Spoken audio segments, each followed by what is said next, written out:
গত পর্ব পর্যন্ত আমি তোমাদের 14 পৃষ্ঠা পর্যন্ত পার্ট 3-এর শুভেচ্ছা জানাই টপিকটি নিয়ে পুরোপুরি বিস্তারিত আলোচনা করেছি। যাদের সেটি বুঝতে কষ্ট হচ্ছে তারা চাইলে সেখান থেকে পড়ে সুন্দর করে বুঝে নিতে পারো।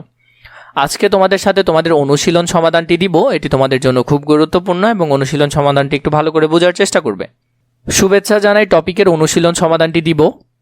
প্রশ্নের উত্তর লিখি। আমাদেরকে 3টি প্রশ্ন দিয়েছে। শুভেচ্ছা কি? 2 নম্বরে আমরা কেন অন্যকে শুভেচ্ছা জানাই? 3 নম্বরে শুভেচ্ছা কার্ড তৈরি করতে কি কি জিনিসের প্রয়োজন হয়?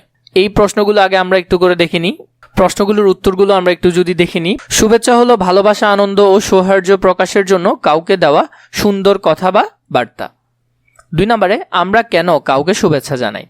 আমরা অন্যকে শুভেচ্ছা জানাই আনন্দ প্রকাশ করতে, সম্পর্ক ভালো রাখতে এবং ভালোবাসা ও সম্মান জানাতে। 3 নম্বরে আমাদেরকে যেটি বলেছেন, শুভেচ্ছা কার্ড তৈরি করতে রঙিন কাগজ, কলম, রং, পেন্সিল, স্কেল, কাঁচি ও আঠার প্রয়োজন হয়। তাহলে এই 3 নম্বরটা আমরা জানলাম। এর পরবর্তীতে আমরা যদি দেখি 2 নম্বরে শুভেচ্ছা কার্ড তৈরি করি ও লিখি। শুভেচ্ছা কার্ড তৈরি করব, যেমন ছোট ভাইয়ের জন্মদিনের উপলক্ষে আমরা শুভেচ্ছা কার্ডে কি লিখতে পারি? ঈদ, পূজা, বড়দিন, বৌদ্ধ পূর্ণিমার জন্য কি লিখতে পারি? তোমরা যদি চাও আমাদের অনলাইন ব্যাচে ভর্তি হতে পারো এবং তার পাশাপাশি তোমাদের যদি এই যে সাজেশন পিডিএফগুলো আছে এগুলো তোমরা যদি হার্ড কপি চাও তোমাদের পরীক্ষার জন্য, তোমাদেরকে আমি সাজেশনগুলো খুবই অল্প দামে দিব, হোম ডেলিভারি করব তোমাদের জন্য হার্ড কপিতে। তোমরা যদি নিতে চাও তাহলে আমাকে এই নাম্বারে অথবা নিচে থাকা ডিসক্রিপশন বক্সে হোয়াটসঅ্যাপ নাম্বারে অথবা ফেসবুক পেজে মেসেজ দিলে হবে।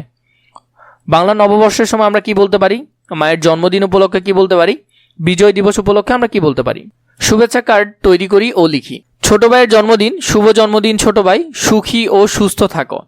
ঈদ, পূজা, বড়দিন, বৌদ্ধ পূর্ণিমার ক্ষেত্রে শুভ ঈদ, শুভ পূজা, শুভ বড়দিন, শুভ বৌদ্ধ পূর্ণিমা। বাংলা নববর্ষের ক্ষেত্রে শুভ নববর্ষ, নতুন বছরে সবার জন্য শুভকামনা।